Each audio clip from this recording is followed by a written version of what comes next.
কি লোক তাকে চেনে, দেখছেন তো? সে আমার দোকানে আইছে, দেখেন তাকে বসাবো, একটু খাওয়া দাওয়া করাবো। হ্যাঁ বসো, কি খাবা? খাবা কি বিস্কুট খাবা?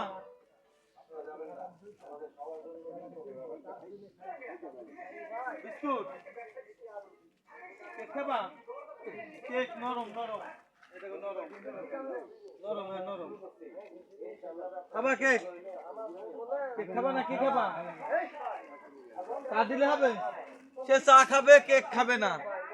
তাকে বসালাম, খাওয়াইনির জন্য সে কেক খাবে না, দেখছেন? তাকে চা বানি খাওয়াইতে হবে। এখন দোকানে যাই, চা বানাবো, চা বানিয়ে গান খাওয়াবো।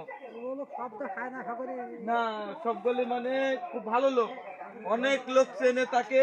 তার একটা ভিডিও করছিলাম, অনেক লোক দেখিছে, প্রায় 4-5 হাজার লোক দেখিছে তাকে। সবাই চেনেন তো তাকে? দিলে একটা লাইক, একটা শেয়ার, একটা কমেন্ট করে দেবেন। ধন্যবাদ। এখন চা বানিয়ে খাওয়াবো। সবাই ভালো থাকবেন, সুস্থ থাকবেন। আবার চলে আসবো আপনাদের মাঝে নতুন আপডেট খবর নিয়ে।